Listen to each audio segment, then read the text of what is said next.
Greetings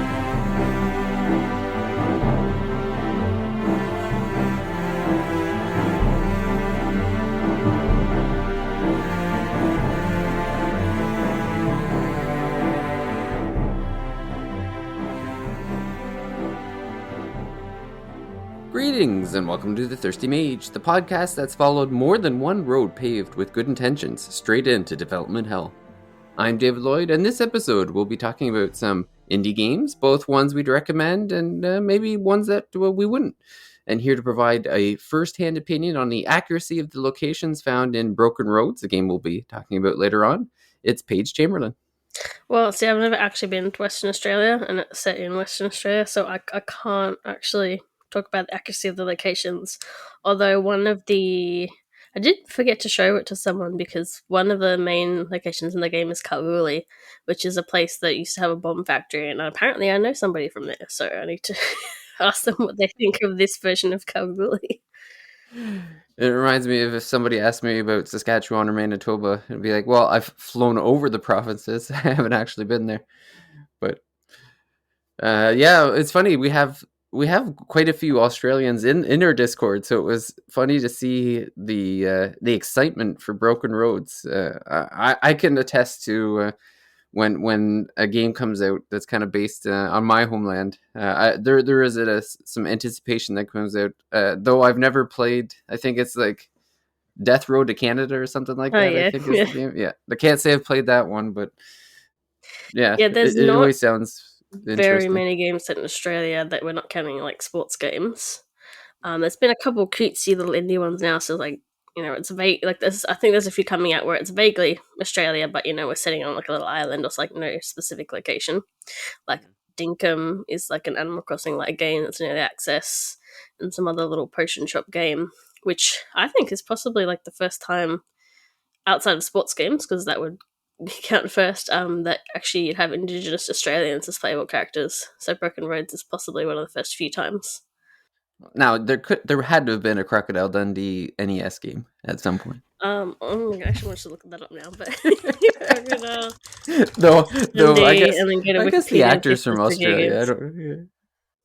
No, but like if you go like to the list, games set in Australia, then it's usually just like some sports game, and then there was like some point and click I never played, but that got a sequel recently. What about Mad Max? There must have been a Mad Max. Oh yeah, there's Mad Max. Mad Max, it got that game like probably 10 years ago now. Yeah, I think. Yeah, I'm pretty sure that everything in those movies are set in Australia. Yeah, they are. Although whether you wanted to admit to it or not. Yeah, I can't remember if the newest one was shot in Australia, or if it just had to be shot in a different location because the usual location was too green for once. So. Oh really? Yeah. It was too much rain and it didn't look deserty enough. Yeah, there isn't a lot, so I was interested in that. Plus, games that are set in Australia and made by Australians, because I played Kiwi, which was about some Kiwi birds from New Zealand coming to Australia to work in a postal office, and it was made by Americans, and which became obvious when the Christmas holiday was taking place in winter, on top of it snowing. And, when I complain to some people, they're like, yeah, well, the Kiwis are working at a post office on the octopus, what do you expect? And I'm like, they could at least get the season right. They can know what a hemisphere is. If everything else looks good and nice and accurate, like, why is this one thing not right? Geography is not American strong suit. Was obviously the wrong season as well. Yeah, and it's like, really? Just that one liner thing really bothered me. And yeah, I played this game at PAX Oz, which I didn't put it in my preview, but I did notice like a couple little bugs, but they were just the silliest things. It was like a character was sitting on a chair, but the chair wasn't there. Or I went to kneel to talk to somebody when they were just standing upright, like, no reason. And then we got the review code, because it was meant to release in November last year. And it was really, really, really, really, really buggy. Like, I was getting debug options, just things weren't there. colors were wrong. There was a bit where I'm supposed to be in a one-on-one fight, but it has my whole party, and the people just run away. So I'm just like slowly getting at them. The skeletons were red instead of white. It was like every time I tried to play, there was like something else wrong. So they made the decision to delay it for an indefinite period of time. Like they said to quarter 1, but then it didn't release till this month in April. And then partway through that time, where we weren't hearing anything, their publisher went under, and then but I don't know what happened with that, but they did end up setting a release date for April. So I got it taken out of my Steam account and put back into my Steam account and started playing again. And for the most part, I didn't have as much bugs, although I think some people have. Like they fixed the soft lock at the final boss. Like I had that when I just got in and then just couldn't do anything. Oh, that's always fun. But when I reloaded, it was fine. And like the only ones I had up to a certain point were like the way it works is like you've just got this map. It's sort of set in the wheat belt, and you'll go between locations, which you actually enter like, but it's just like a map with pictures. And on your way to those locations, you might get attacked. And so you load into this small map, and one of the times I loaded in, it was guys I'd already beaten, so they're just dead on the floor. Or sometimes the enemies would say they're fleeing, but like they're not, like they're just there, standing there still. Yeah. But that was like the worst I had. Like that was nothing too bad. But I'll talk more about the game before I get into what happened to explain Sure. what happened with mine. Yep. Which I'd waited for the patch to see if that would. I thought that was going to fix it, and it did not. So it's like a sort of traditional style computer RPG, although I haven't played a lot of those. They said they're inspired by like Fallout, like the original ones and some stuff like that. Like you click to move. The combat is turn based, and you've got action points, and like you're not on a grid, but you've got action points and movement points.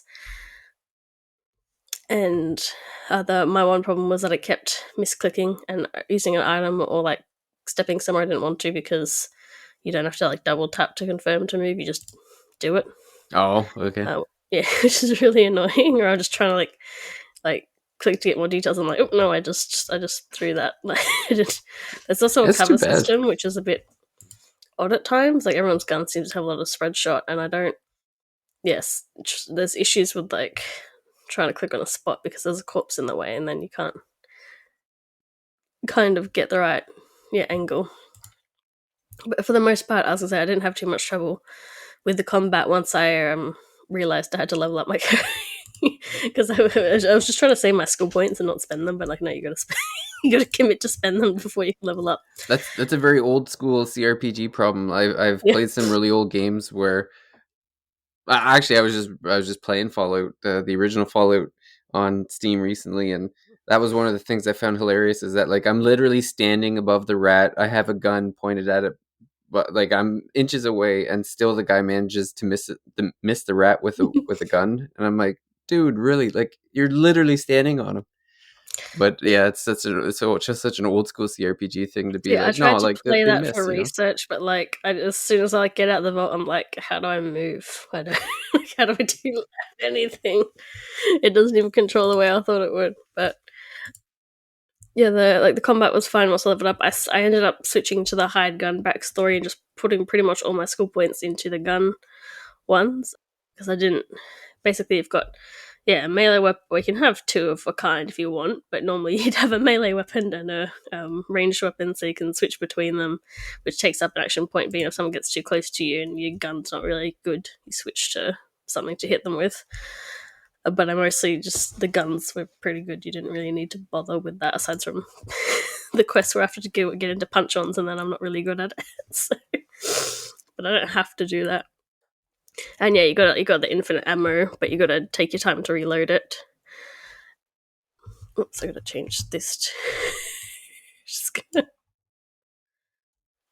So I've just like gone through because the review didn't get published yet, and there has been like one patch which just changed some of my minor complaints. So I've got to like, I was gonna say there's no consequence to fleeing combat, but no, they've added like a skill check sort of thing. Like you've got a percentage chance to run away, and if you fail, then you've got disadvantage when you get into the fight now. Okay. And yeah, you've got some skills like you can put up an Overwatch, which you do like so if they move, you shoot them. Most of the time, I put that up, no one would move. So it was like it was. I didn't use too many of the skills. You end up getting magic because some you just talk to some guy and get a little personality quiz, and then you can do magic. Apparently, easy as that, really. That's interesting. I would not have expected that in that game. Yeah, I think that was like a little surprise thing, I guess. And so the main one I actually only really used was the fire one, but I had to stand really close to activate it. But it was good for when we got like too many guys were up in your face because at least they'd have to step over the fire to get to you and have like a little damage to take. Because there's some you go between you're like, oh my, how are you gonna take these guys? And then I realized one of my because I kept the same few party members really. And DJ had the healing skill, which I didn't notice until towards the end. So I could just pop the area effect heal down, and yeah, it's all fairly pretty easy for the most part. Like there's one area where because there's also some skill checks, but there's not a lot. And so it's like one area because I play some of the newer CRPGs where you can just sort of like do whatever you want, really. Like you play for New Vegas or something. I like instant fail quest because I hit somebody over the back with a pool cue in the first town. But there was one instance where like I could use a skill check. Combat's like about to be a combat because I'm trying to save my friend, and there's the leader, and I can skill check to shoot her in the head, so that takes her out. But the rest of the fight was still like too hard, so we still ran away anyway. And yeah, there's like it's kind of few and far between. I think the only other useful skills is probably like Tinker, but then you also got a party member you can get and take with you to do that, so you don't need to like. There's not a lot of that, like a little bit, but not much. That's what's going to open up the Twitter because they are going to patch even some more things, but that's not till May. And some of the issues I have, I don't think they're going to get fixed. Like some of the minor things have already been fixed, such as originally you couldn't level up your party at all, and when you went into your world, like every time because there's a main base town called Meriden, and like every time you left, you had to pick your party, and it still doesn't save like who you want in your party, so you had to manually pick it every time. And then you couldn't change their gear except for when you're inside a town or check their gear. But they fixed that, so you can check it on the world map now, thankfully, and you can level them up now. It's like they fixed, but it's like, why was it like that in the first place? Why did you have to like release this to the public to realize that this was a Yeah, you dumb think they come design? across it at some point, you know? Yeah, like, and it's like just like they took 5 months off for the bugs and stuff like that. It's like you said you've done playtesting, but it's like, what, did nobody go, this sucks? Like, why can't I do this basic thing? They supposedly fixed one problem I had too. Like, outside of that one base town, whenever you're in a location, your whole party's walking with you. So when I want to talk to somebody, I've got to wait for everybody to line up in their spots to talk to them. Supposedly they got patched, but when I checked it, it didn't really look like they'd been fixed, and maybe they only fixed it for specific locations. Yeah, it sounds like one of those things where it's like, okay, here's our problem, and then they fix it, but then don't realize it creates a different problem somewhere else. Like, wonder if that was something that they. But I don't. before we get off of the classes, though, I do need to know what is the Jackaroo class. So that's like it's just someone who works like on a sheep farm or cattle. Otherwise, like I don't know what an actual cowboy Like a does, but I shepherd? imagine it's like the same kind of thing. Like Sounds like a shepherd. you're mustering them, you're fixing the fences, you're just sort of doing everything. Oh, You okay. just work on them. Oh, jack of Um, all trades, a Jackaroo. well, I don't know. It's Jillaroo if you're a girl. So, Oh, okay. but that's the background I picked. Like every time I played it until recently, when my actual main playthrough, I just picked the hide gun because just that gave me the option to, better shooting Shoot. skills and Yeah. getting. So yeah, some of the things that have changed is like I said, things I've talked about. They've changed that you can now like try to flee, and with an actual like instead of just instantly getting to flee, like you have to actually try. Oh, like a delay or something. Like it's based on your agility and stuff. Yeah. And they've added staff restrictions for weapon types because I guess there's an upgrade system where you're collecting because you go into like these like areas and you're collecting bits and bobs, and you combine these bits and bobs with a bit of money, and you up because the money system's also a bit weird. I was like so broken. Everything's so expensive with the gear, and it's all not not even that great. But the upgrade system is at least good. So like I'd for fairly cheap upgrade my guns, and they'd be really good, useful. But yeah, they've now required that you actually have to have the right skill level to have a really good gun, so maybe not as easy. Some other like minor things. There's some story stuff they've changed. Supposedly, covered enemy placement is that's a specific area. Just some minor bugs. Oh, they've increased the cost of one of the quests. So, yeah, so I guess they've made things a bit harder and stuff too. Seems like a game that'll probably be like.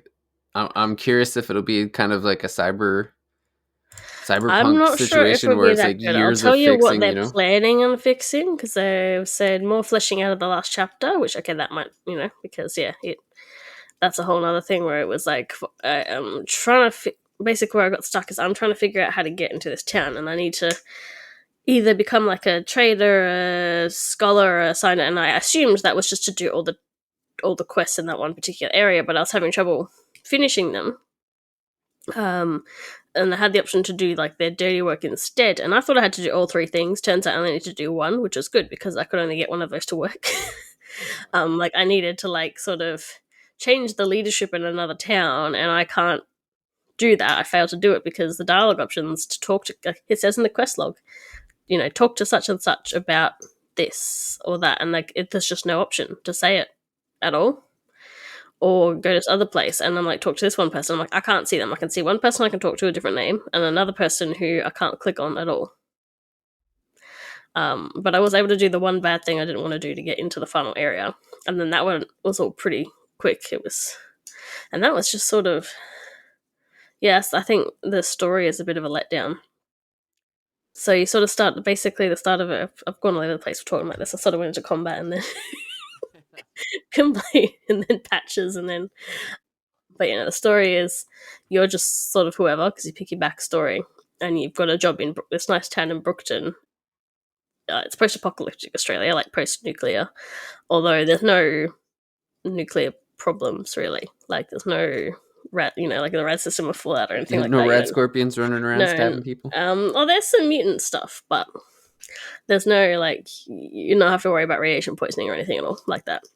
Oh, okay. It's like a bit after that, and so it's people just in their different little settlements and societies, and you in this nice town, and you're barely there before it gets ransacked and like lit on fire and everything. So you escape with who you've got left. You go to this first town to try to seek shelter, but you've got to convince them you're worth anything. And you go in, and like the place is not that good. They have indentured servants, some of which were born as indentured servants and are getting screwed out of getting out of their the point of an indentured servant is that they can eventually get out of it, buy their freedom, I guess. Yeah. Like it's like they have this particular debt and then it gets paid off, so it's not slavery, but in this case it basically is, because they're getting screwed out of it. And so you've got, it's like they really put an emphasis on like having these moral choices, because you've got this quadrant between, I've got it written down, the utilitarian, Machiavellian, nihilist, or humanist. So like if you give your personality quiz at the start, and then certain dialogue options are only available to you if you're sitting within that quadrant, which can lean over to two different ones, and sort of moves you around, and it gives you a couple different combat traits as well. But it doesn't really affect what you can actually do. So you could say the goody two-shoes humanitarian stuff all the time, but you could just be killing and selling out people and whatever. Like that's not going to stop you from doing it. It's just some of your dialogue really. And yeah, for example, here there's these indentured servants, and I can help one, but as far as I'm aware, I couldn't do anything else. It might be because like I didn't like there's a mayoral election on, but I didn't believe the other guy when he said he was going to do, like, he's just promising to do literally everything. So it's like I don't believe him. And there's like 3 different ways to progress that chapter, where it's like you do stuff for her, you do stuff for him, or I'm trying to investigate what she's trying to hide. like the leader of the town, and I did that. So then the election debate started without me. So like I had no influence on that when it happened later, because I don't know how. There is supposedly a time thing in this game, because I'm reading the patch notes. There's one quest where it's like you've only actually got so much time to do it, or yeah, there's a lot of stuff happens, and then I come back to Meriden, and like, oh, and then the elections happened, and then I come back to Meriden, and someone yells at me about something that happened like 2 days ago, but they didn't yell at me, like my party member, like while I'm there doing it. They don't say anything, but then I come back to town, and then they're like, "That was murder. That was bad. You shouldn't have done that." And it's like, why didn't you say anything when we were doing it? When I was about to shoot like a giant ray at people.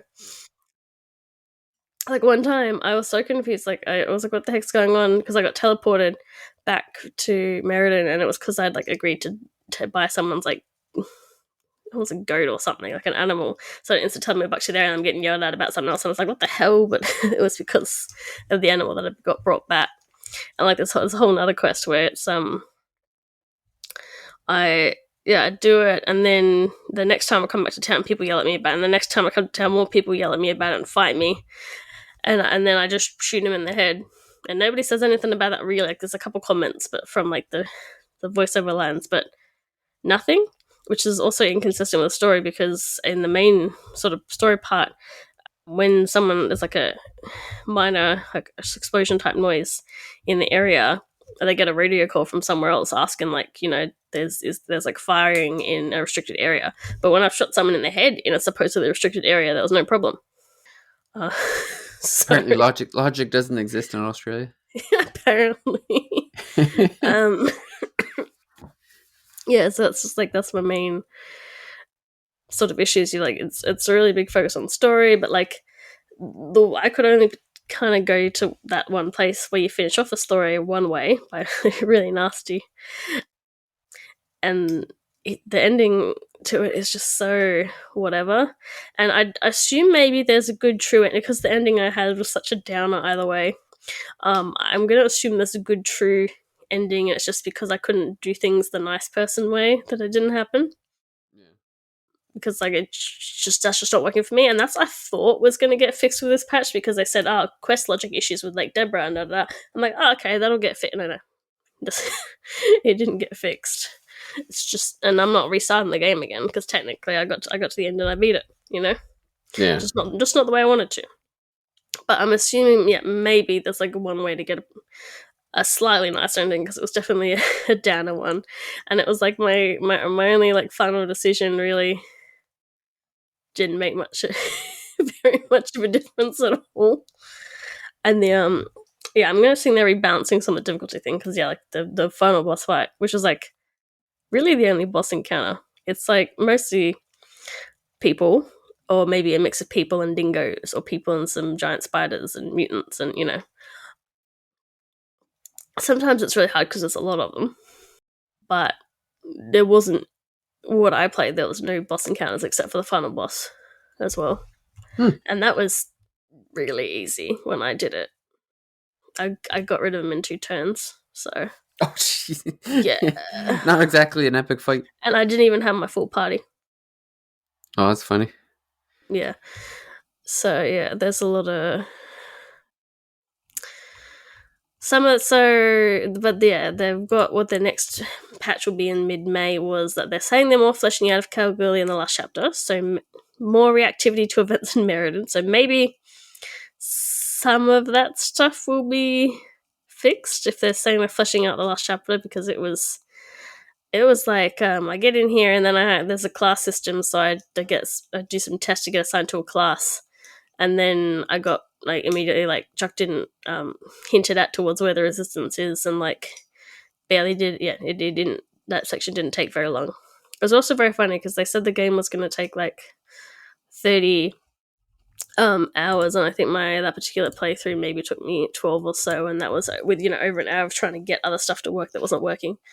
Oh, yeah. So the only way I think you can make it 30 hours is if you were doing everything, like that was all working, like trying to do as much cycles as you can without before committing to things.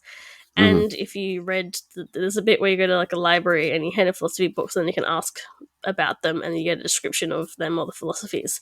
I'm like, unless you're reading all of that properly as well, maybe that'll Oh, increase your okay. time because I was skipping through that. I didn't. Yeah. I was gonna say I don't read in real life. I'm not reading in the game. They also said they're doing additional Aussie slang entries in the encyclopedia, so I'm going to assume that because there's like how there's glossaries and visual novels, Yeah. so they have that for a lot of the Australian slang words because the audience will obviously need it, and I guess there are a lot of words that we might have assumed were not Australian slang, and I guess were. So Oh, I okay. know that happens to me sometimes. I'm like, what do you mean you don't know what that means? I think it's funnier if you hear it and don't know what's going on. So many additional dialogue options and combat resolutions and quests, more skill checks throughout the game, additional low level, more options throughout, considerably more companion action interactions or companion quests. That's like one complaint I've had. Like, you don't get to know your companion. Like, there's no companion quest. You don't. This one guy's still mad at me. Like, I can't say anything new to them at all, making the game more impactful. Yeah, done some other minor things. So, like, it looks like after May, it might be worth playing. But I'm just not really sure if they're gonna make. Well, and that's assuming they haven't broken 10 things after they fix 4. Yeah, like I said, depends. How do they fix the last chapter? How do they fix the I said, the inconsistencies that I'm experiencing? Aside from just I don't know, my story's just bugged out. Like I said, but the people yelling at me about things like that, and only doing it in Meriden.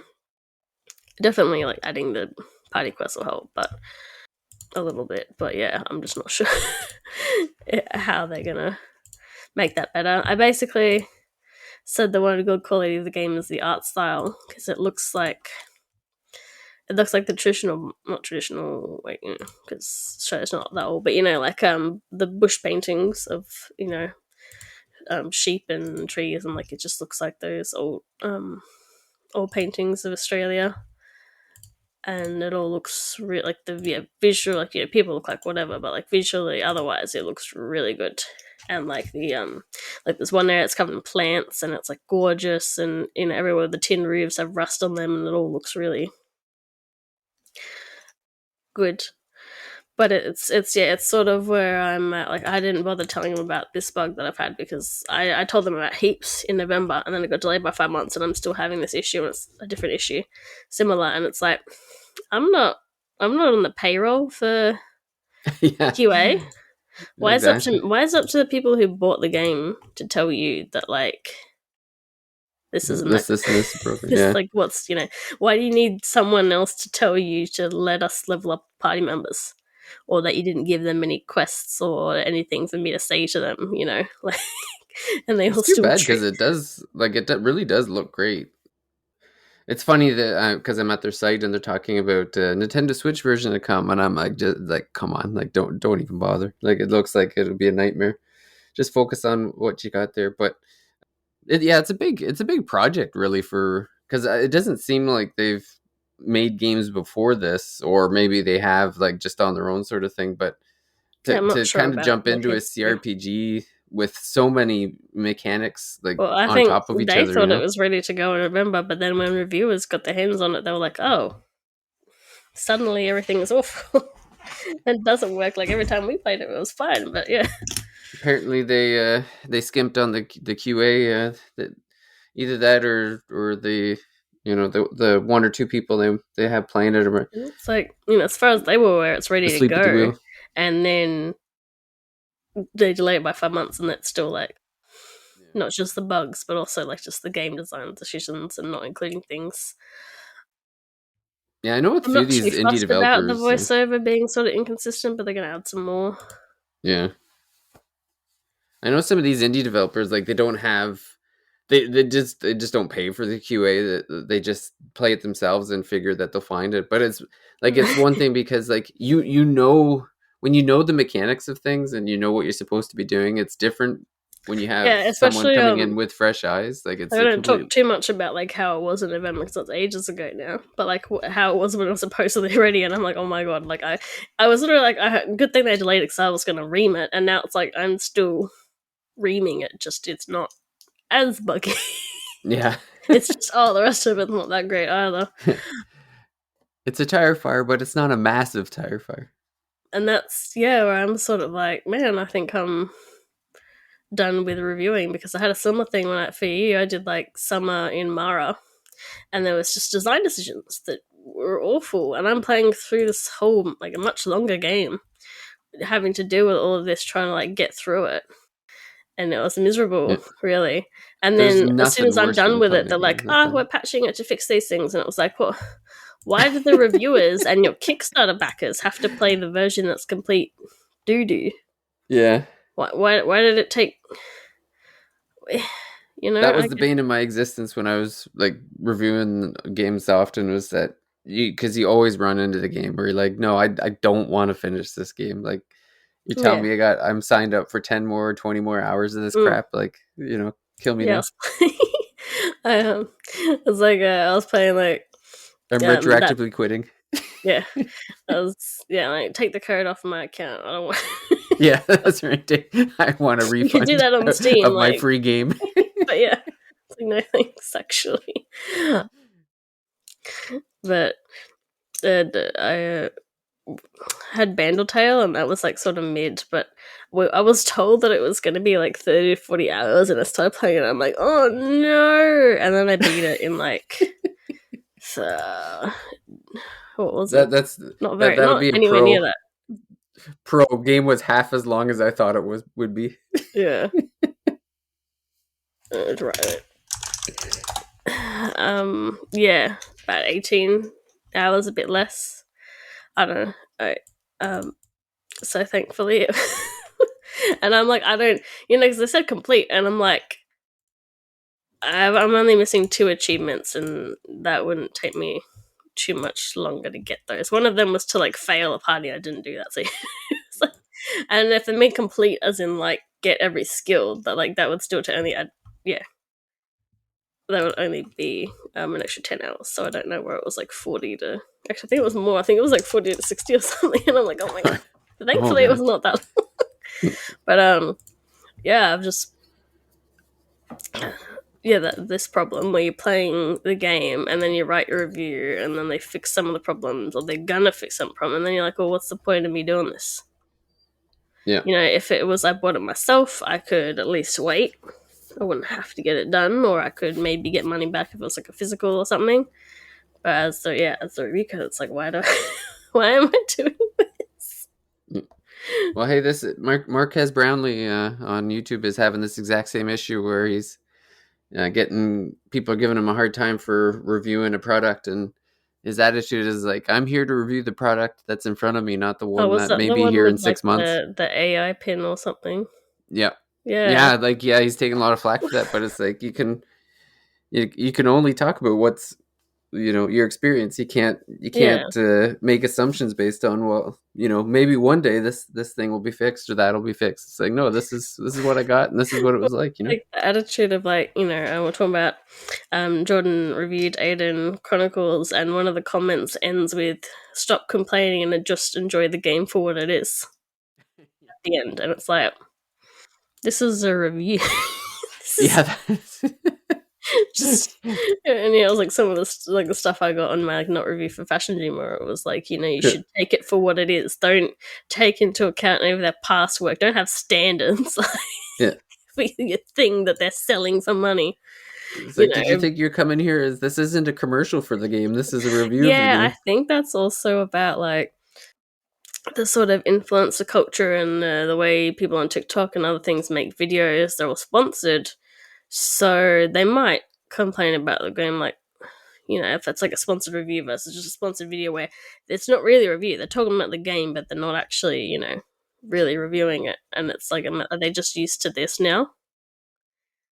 I Yeah, there definitely maybe, is a lot more of that for sure. yes. Just Well, it's funny you say that, because I actually seen some videos out there where they were sponsored by the publisher of Udian Chronicles, and it's just like, this just is like, that's really a big thing in video games these days, is they yeah, seem to be kind of and shying away from the review sites or the yeah, journalism sites or whatever, and they're just like, our we'll give the review codes or the money for marketing to the influencers, because we know we're gonna, if we're giving them money, they're gonna talk about the game, and why risk having a reviewer throw it under the bus, you know? Like, I think it's one thing, you know, for example, a lot of people were getting sponsorships to talk about like Unicorn Overlord, but it was the same as like it wasn't their video was about Unicorn Overlord. It was just that they it was like a sponsor, but you know, like an ad break to talk about it and basically read the same script. You know, like they did that a lot of that with Persona 5 Tactica, which I don't think paid out for them. I don't No. think the game No. did well. They put a lot of money into marketing it though.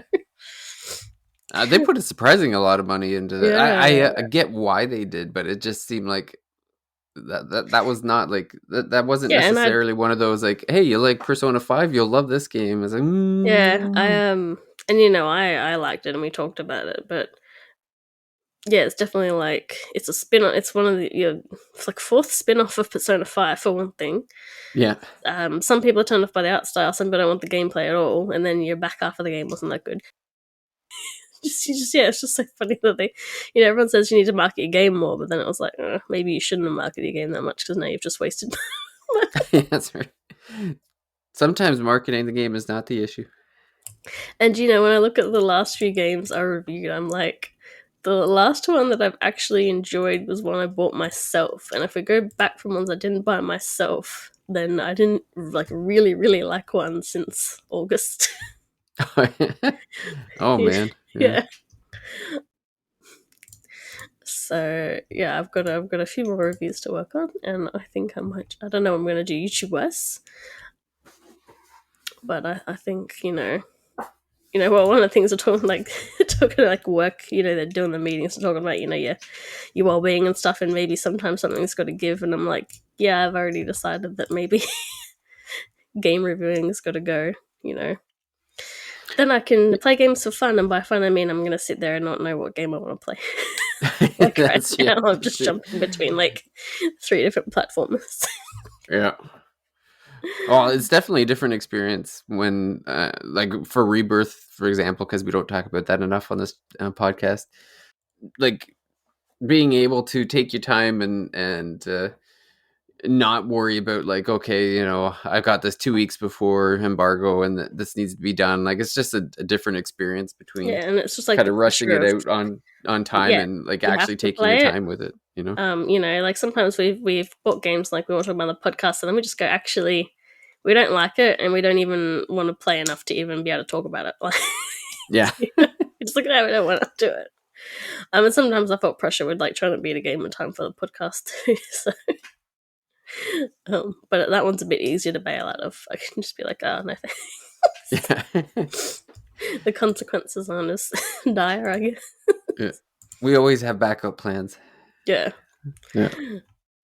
But yeah, Broken Roads definitely wait till after May. And then, you know, I've got the copy of the game, so I can probably go back into that final chapter and, you know, see if it's an Yeah. improvement or not. Like I still think like after all of that, maybe it'll just be sort of mediocre, like okay, game. But yeah, we won't know until we actually see what how they change it. Yeah. Like yeah.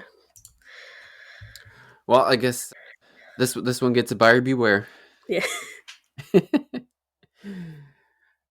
Yeah, so I guess before we get into your, I'm very interested in your next game. But I just want to mention a non RPG game. We don't talk about those very often here, but Yeah, we're actually, not like Talk Nintendo where we go off topic all the time. yeah, that's right. So I was looking into Game Pass games, and I know I always like to look for games, not edutainment games, but maybe games where if I can convince my kids to stop playing Fortnite for at least like a day or two to play something slightly more useful for their brains, Yeah. it's always fun to find those games. And I know that both my kids really enjoyed. We went to an escape room for my daughter's birthday last year, and they still talk about it now. Like it was such a blast for them. And I happened to just kind of come across Escape Academy. So this is a game. It's available on Game Pass, but it's also on Steam.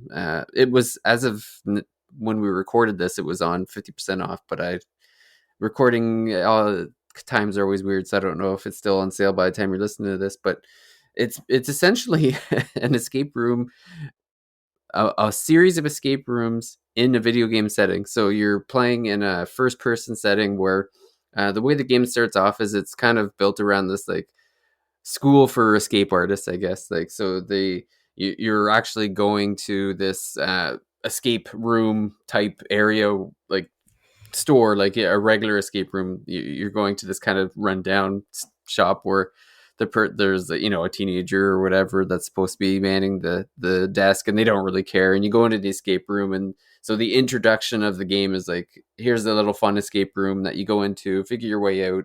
Very traditional, not too difficult. Like they're certainly giving you just kind of an introduction to it, to kind of if you haven't done one before, whatever.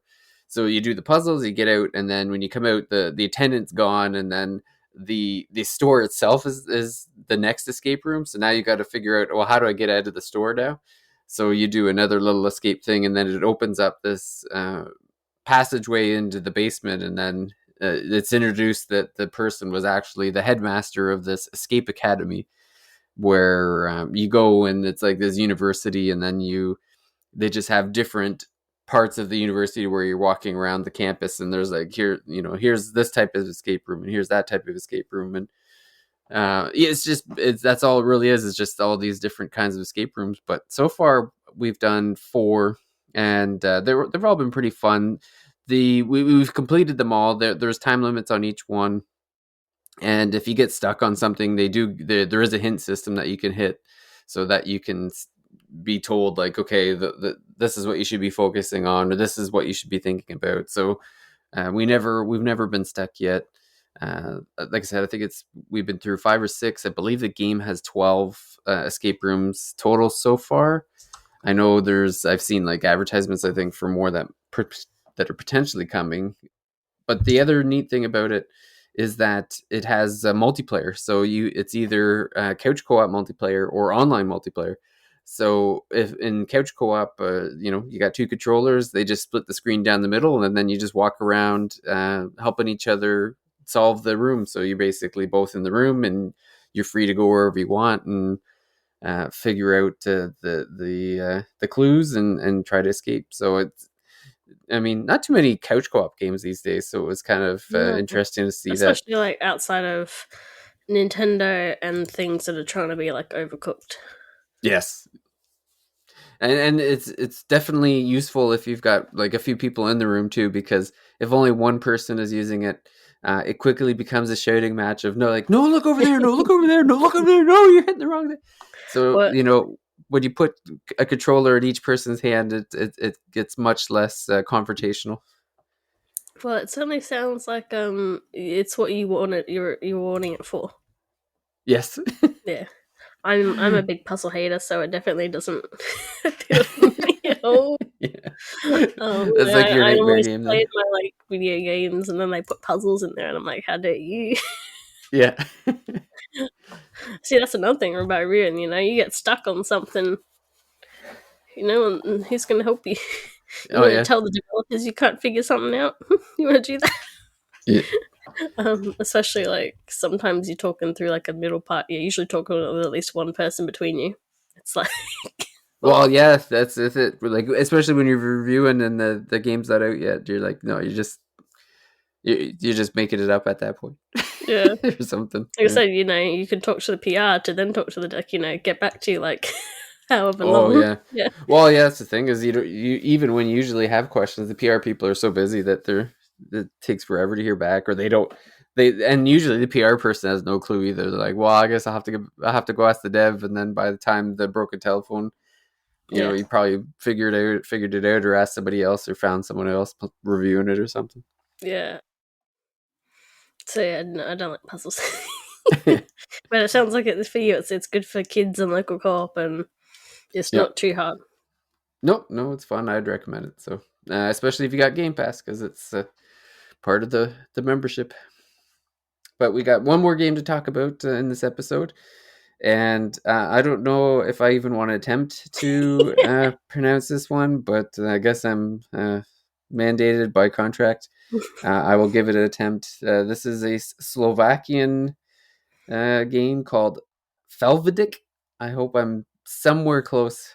You open the game and it doesn't say the title screen, so I don't know if that's how you say it or Okay, not. so It I'm doesn't just scan at you. presuming that is correct.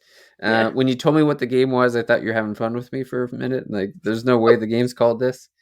You're getting me to Google something weird, and I'm gonna get rickrolled or something. But So I think no, the game is on Steam and it is over. It's got overly whelming positive responses. yes. It's one of the ones. That's one of the benefits of running for RPG site is finding out about games I probably wouldn't have elsewhere. Like I might not have heard about this game anywhere else. Like this in Small Saga, I only found out through like the chat that someone else is bringing it up. So yeah, it's apparently it's made an RPG Maker, which like it is a turn-based sort of RPG. But like looking Hmm. at it, you might not initially think so, because one of the things that's aside from the setting, where it's set in 15th century Slovakia, sort of roughly based historically.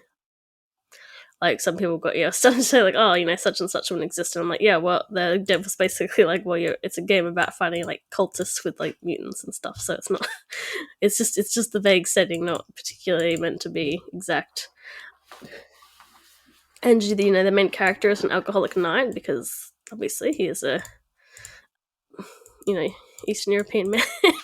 I was gonna say I've played an Eastern European game with an alcoholic, and I really enjoyed that one. So And so yeah, your name is Pavel. I don't know. Again, like I wouldn't know how to pronounce any of that, so I'm just reading it as it looks like.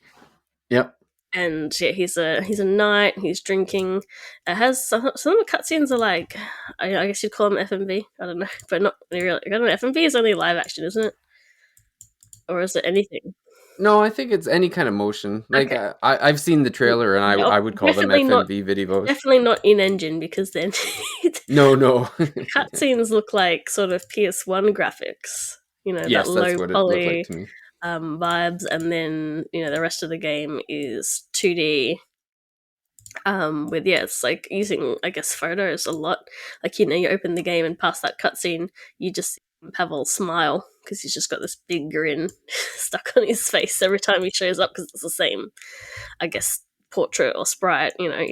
Um, and yeah, so like all the portraits of I guess pictures of actual people that have been done up in a way because it all has this monochromatic look, but the color like will change depending where you are. So like some of the rooms are like greeny, and a lot of it's like purple, and they're in costumes, and it's just got sort of like a. I'm not sure how they did it, but there's like an illustrated sort of filter to it where it just has a very like I really like how it looks. Very unique, that's for Like I sure. said, I wouldn't. Oh well, so I'll go back onto his Twitter because I think he explained the inspirations for it if I just find it, but I wouldn't really know how to describe it myself outside of like the cutscenes of the PS1 looking. No, there we go. He says it's so visually inspired by Slovak artists Schnitzer and Brinovsky. And then he's got like some. I will link him to you, but he's just trying to sort of, and I can definitely see that, like where it's sort of based on certain illustrators, but it still looks different from that. But you can tell it's the inspiration. Like just this is like they're all like black and white sort of illustrations, and he also says it's I guess a It's fantasy movie. yeah, it Oh kind of almost reminds me of kind of like storybooks from like hundreds of years ago, like kind yeah, I of think that that's what it kind of Hans is. Gruber Anderson, or Yeah, I'm so sure that's a not lot the of real people were name. comparing the looks of it to Hylix, and he actually said that that is an inspiration for the art too. Like that his approach to the processing the traditional art into digital forms. So Okay. using like photos and physical things to then turn into the digital images. Also inspired by Gothic and Neverhood. And then some other inspirations he was saying in terms of like story and things like that too. Yeah. Um, lots of inspirations. So yeah, so the one of like the things is I just read the description and I was like sold, like because it's only like like 16 Australian dollars, but yeah, pretty cheap. But yeah, I get to play an Algolic Knight. I'm so like done this RPG. So yeah, you go up, and then your main drive is that your woman has left you, so you're very sad about that. And the Lord, you notice like there's a old tower's on fire, and you got to do something about that. And your Lord is like, no, go talk to the I actually don't know what his I don't know what his job description is. Like he's a religious guy, but he's not the priest. He's like just brother. I get like I don't know if he's a monk or something Oh, else. yeah, I I was gonna say think like monk or maybe something. something like a monk. Anyway, Yeah. he's your main guy. He becomes your main buddy, but like the dialogue and stuff with him is really funny. I think I took the yeah, so it's a bit of a comedy too. Like so, yeah, he goes to talk to him about his problems, and then it's also all sort of in semi old speak as well. Oh yeah. Some of the lines aren't translated though, so I don't know if it's because they're meant to be speaking a different language or whatever. Like it's only like a part of a line, and the rest will be back in English. But I didn't check some of that. But there's a bit, yeah, at the start of the game. It's like I thank you kindly because he's telling him just to pray basically, and it's like I thank you kindly for relieving me of sadness over my wife so swiftly. I immediately feel renewed. Truly, if only I had known that a simple prayer would suffice. Clearly, in your celibacy, you know naught of trials that accompany wedlock. You know what you're talking about, bro. Oh, that's funny. Yeah, so it's like a lot of funny things like that. Or like whenever you've got some items and like whenever you pick it up, it's like this now belongs to us. So like I've got sour cream now belongs to us.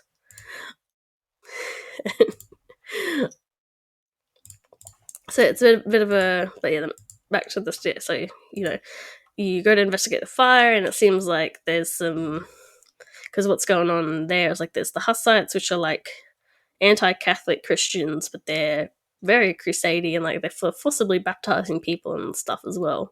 So they're kind of doing what we mostly think of Catholics as doing, but they're anti them, which is what like your Lord is, and like everyone else is operating under.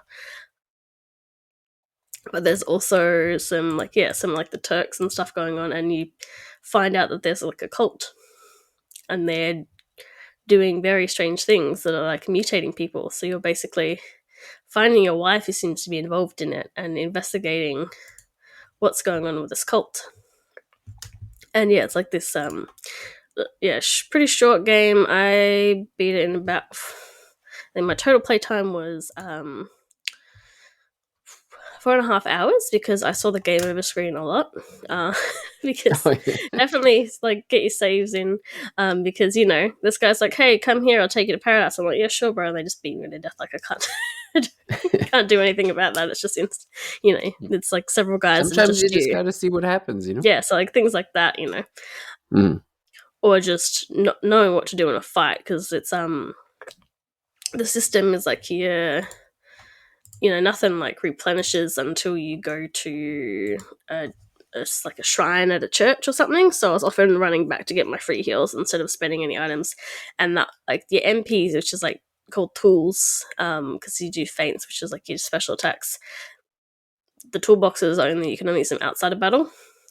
Eventually, you come across an item that lets you use it like in battle. But yeah, I was often running just to get the free. I'm just gonna go heal myself for free rather than spend my items. So I definitely had plenty of items for the final stretch of the game.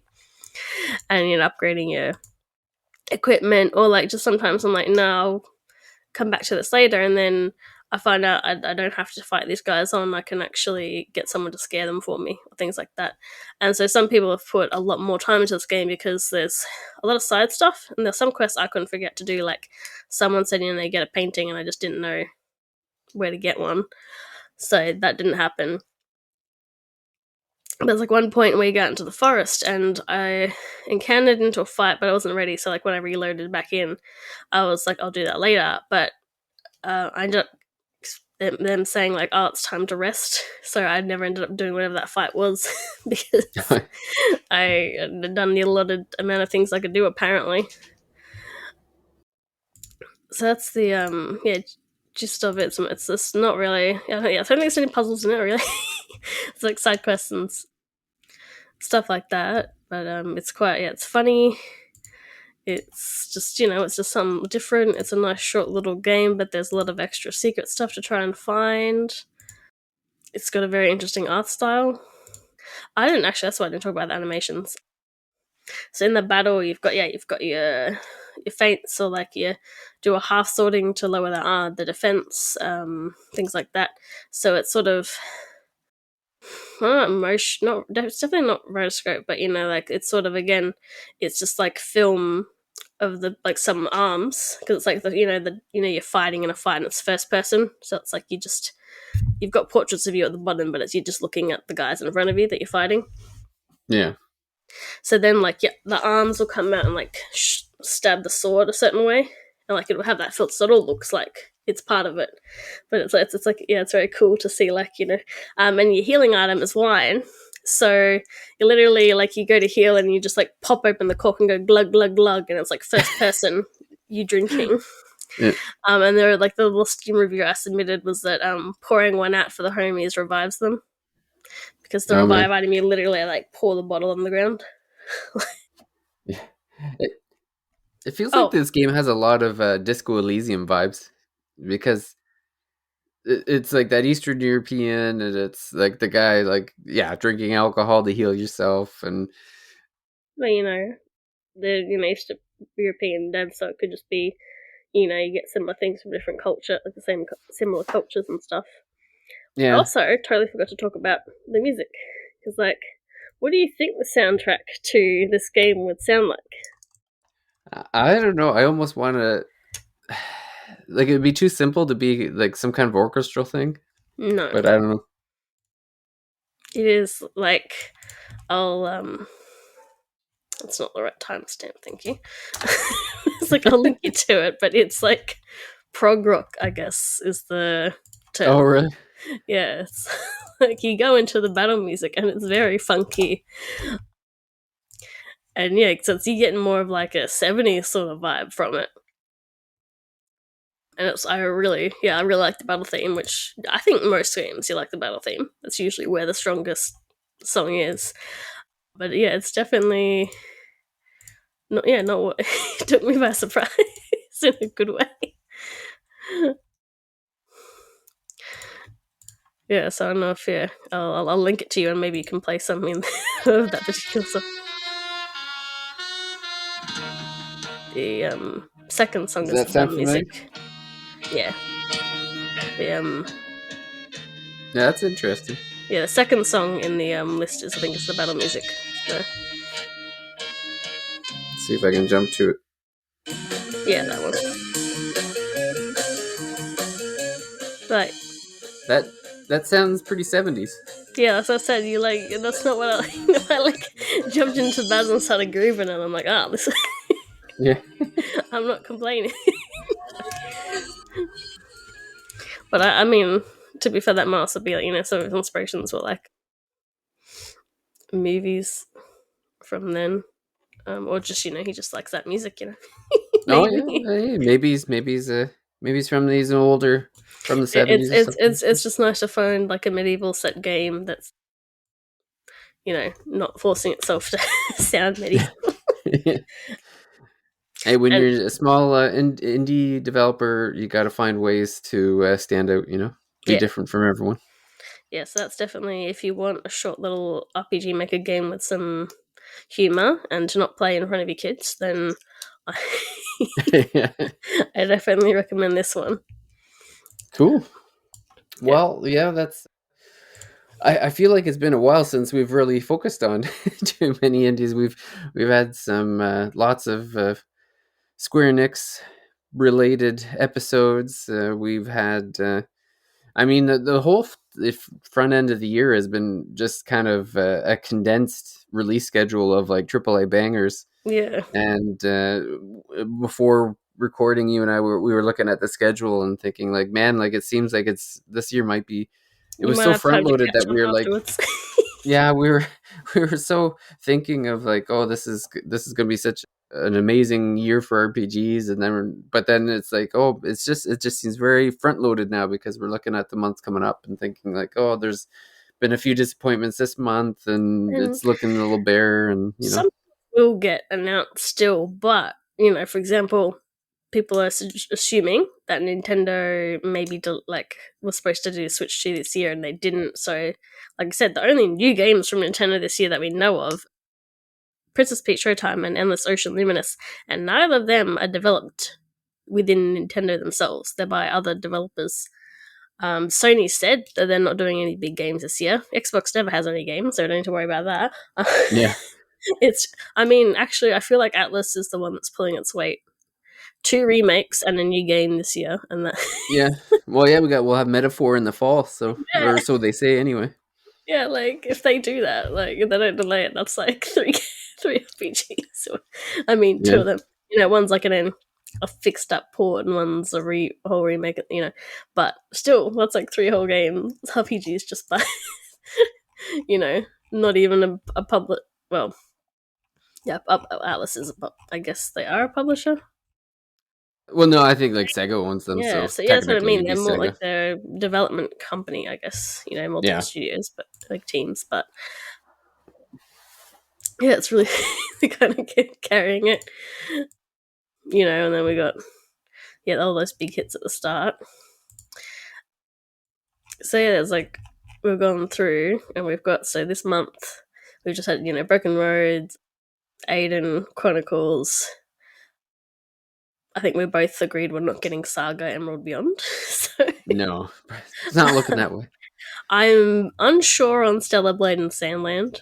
I'm just waiting for reviews because Sandland's by Ilka, and I played One Piece Odyssey, and that was not like Oh that. yeah, That and was that it takes 20 hours to get a good game, and it's a 40-hour game, so which is getting a Switch port, by the way.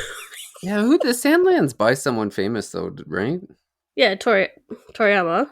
Oh, Okay, it is Toriyama. yeah, Okay, yeah, it was a 1 volume manga basically he published yeah, in the early 2000s, and it just got an anime, and this game's coming out. So it's sort of like one of the last things that he's had involvement in before he's passed, yeah. which is pretty sad. But I'm just not.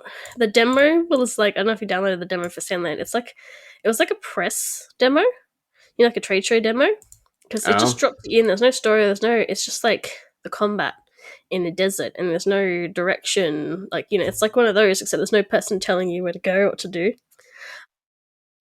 So I played around a bit with it to I'm like, okay, the combat's fun. The guys respawn too fast though, because I cleared out a tower where there's like one tough guy to try to get around, but I didn't have all the parts. So then when I came back, like they're all respawn again. I'm like, really? Immediately, it does. It does and feel like a game that could potentially disappoint. yeah. So it's kind of been off my radar just because it's like I don't know, like it. And so far, I don't know anyone that's had a review code for it yet. So I'm assuming there'll be a few outlets, but not many. Oh man, yeah, By it's the looks coming of up. it, It's next week. they did, however, use a rude sandstorm for one of the trailers, so at least their marketing is on point. Yeah, Just not the demo, and I'm not sure. I'm just waiting to hear about that one. yeah. And then next month we have Paper Mario Thousand Year Door, which is good because I can get it at an affordable price. Yes, it's funny that the remaster will be cheaper than the original now. Yeah, there's some smaller things, but that's like the main one really. June is a lot of re-releases, like not like especially on Switch. It's it's like there's a few of these RPGs, and then there's even like Luigi mentioned 2, and it's like, oh, that's just a remaster, so I don't have to, you know. It's like when it's months where you go, oh, there's so many games. You're like, oh, actually, I can just pick the new game and worry about the other ones later. Yeah. But we've got the Monster Hunter Stories 1 port because that was mostly stuck on 3DS and Apple Arcade. I'm kind of hoping because I just opened it recently and realized I didn't download one of the DLCs before the service got shut, so I can't have a Pona in my 3DS copy. Oh, So because it's getting ported to PS4 and PC as well, I'm like, are we gonna get that? Are we gonna miss some of the exclusive like costumes and stuff? I don't know. I need them to reprint the amiibo because I don't want to spend over $1,000 to get them. But it doesn't seem like they're gonna do that. no, that doesn't seem to be the focus these days. I feel like they would have announced it at the same time they announced the port. And Yeah. Monster Hunter Stories 2 is coming to PS4. It's already on Switch and PC. And on the same day, we get Shin Megami Tensei 5 Vengeance, which is coming to like all platforms. So I'm definitely going to get that on a PlayStation platform so that it can run good. Like, I'm pretty Switch loyal, but I'm I It do like definitely my seemed like a games. game that looked like it would play better on a Yeah, non-potato I would like device. to see it a little bit prettier, maybe better frame rate. I do have to worry about the Yeah, frame rate in terms of not getting motion sick and stuff too. So yeah, it does make it influences me a little bit sometimes. That you know, and that's an interesting case because it's like the Atlas re-release thing. But it's like you'll have the original story and then another version we can play this new ones where it's like interesting that they've done it as a separate mode. So it's like they must be changing like a fair bit. So they're still like putting an original story in case anyone complains, I guess. Like, yeah, and that it seems to have a fair bit more content and just that it's for maybe for Switch owners it's a or people that bought the original. It's a bit of a letdown, but you should probably know this at this point from Atlas. Really, maybe just wait.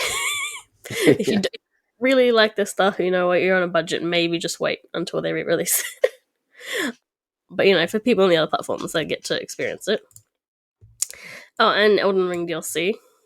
So oh yeah, that's yeah, we're still kind of busy until June, and then July we've got Dawn Trail for Final Fantasy 14, which I'm kind of like, I guess because I've had a baby since the last expansion. I'm yeah. like, okay, when am I going to play this? I mean, she does go to bed sometimes when she's meant to, and sometimes she doesn't. So, and then everything else doesn't really have strict dates. So like I was saying in terms of like what I might get a code for, I've got nothing till like maybe Monster Hunter and Fantasy Life I, which isn't until October, and a heap of other stuff that's no particular date. Like we're supposed to get Metaphor Ori Fantasia, which is probably my most excited one for the year. And yeah, I'm using an RPG sites list because I might as well. Deca Police, if it's still coming out this year. Demon School seems interesting. I'm not too interested in Dungeons and Hinterberg because it's just like a lot of people when they're low, maybe not indie, but like close to indie size studios are making like action RPGs, and it just visually doesn't look too good. Like it Yeah. looks janky and not great. Some others I don't really know what they are. So Hades 2 is coming out in early access soon. Kingdom Come Deliverance 2 got announced recently, and that's supposed to come out this year. Yeah, I played the first one. I was like, eh. Um, a lot of ports to like other systems. Like Thaumaturge came out already, but like Visions of Mana. That one Oh I'm yeah, yeah. that's not got a date. I'm interested in that. I think it'll probably just be like like someone else said like with the preview. Yeah, it seems like a 7 out of 10 action JRPG, but yeah. nothing wrong with that. No, they People could have be fun. budget constrictions and stuff, or like what they like. But if you like the Trials of Mana remake, I think hopefully this will be what old maybe old fans too, but at least the fans from that hopefully Yeah, will like this. yeah. I'm thinking we'll probably know a lot more soon. Like Yeah, when the summer, like kind of the summer announcements start coming out again. I'm sure we'll find out because the back half of this year certainly seems a little light. But like you said, there's so many of these games that just don't have set dates where it's like they seem like they're probably pretty close to releasing if any time now, sort of thing. We still got yeah. the Dragon Quest 3 remake or whatever it is. Like I it's won't be able been to find it because, every like I year it's said, supposed to release, and it's got to release someday. I do like. I don't know. I don't have any like confirmation whether it's true. It's just like a Twitter one I read where like people are speculating that maybe the 3 remake is going to come with 1 and 2 because just how long it's taking. Yeah, Although, again, you don't know too much about game dev, and it could, for example, Shin Megami Tensei 5 got announced a couple of years before they said they even started working on it. yeah, it's true. Like we were waiting on it, and then they said, Yep. "Oh yeah, we've started to work on it." So, and some stuff got shifted around too. Like, say, Dragon Quest 12, the main guy has been taken off that into the mobile department. I think partly because after Akira Toriyama died, that might have deflated people a bit too, on top of whatever troubles it was having. Yeah, So that's sort of on hold a little bit at the moment. And that could be the same with like, I don't know why you would do that with like, it should be a pretty straight remake. They said they're going to change things a little bit, but I don't know why you might announce it and make it look like it's nearly done and then just put it down for a second to work on something else. But that's a possibility. But there was yep. there was like the Dragon Quest Twitter was like, "What are your favorite duos from it's like characters from Dragon Quest games?" And someone's quote Twitter like, "I've got a duo for you, you lazy," and it's the Dragon Quest 3 HD and Dragon Quest 12. Oh, that's funny. Yeah, so and this, but that we might be able to catch up on this and last year's RPGs if it does indeed slow down after July. We're Yeah. not sure Well, for sure, yeah, and that's not the worst thing to get caught you up know, on a backlog a little bit. although it depends when Metaphor's coming out. If it comes out this year, because that will be a long one. Yes, I would And imagine it. that'll be probably, if it's good, my game of the year. But like in terms of what I'm expecting to play a lot. Yeah. Not going to review it. No. No, I did not put my hand up for that one, I tell you that much. No, sounds good. Well, this is probably a good place to end this week's episode. It's good we haven't seen you in a bit, so it's good to Since catch up. January. Yeah. Yeah, it's been a while. It's funny, time flies so fast. Especially when you got kids too. Like months go by Well, I like think weeks. everyone changed when they're available to do it. Like we had a particular day of the week that worked, and then I've gotten more work at or sort of I'm working more Yeah, days of a week anyway, like set to do it. And yeah, the kid means I can't just do it whenever I've got to have someone else in the house. yeah. So Well, and then Casey's got yeah, his little one, and got that's Casey changed June. his schedule a bit. And You two have uh, older kids, so yeah, my kids are getting older, and they want to do stuff, and it's like, no, I don't. I don't like doing stuff, and it's not just play working. games. It's 3 against 1. They're making me do stuff. It's no fun. Oh, I think the baby just woke up. There we go. Perfect. Perfect timing. Well, I want to thank you very much, Paige, for joining me for this week, and yeah, we'll look forward to getting you on next when we can. Maybe in 3 months. Sorry. Maybe not in 3 months. Yeah, I'm sure we'll have some new release by then. So, but yeah, I want to thank everyone. So make sure to check out. This could be some of Paige's last reviews. So make sure to head over to RPG site to check out her Whenever they get reviews and her them up, YouTube yeah. channel as well. But yeah, until then, thanks for listening, and we'll see everyone at the next Thirsty Mage. Bye. Bye.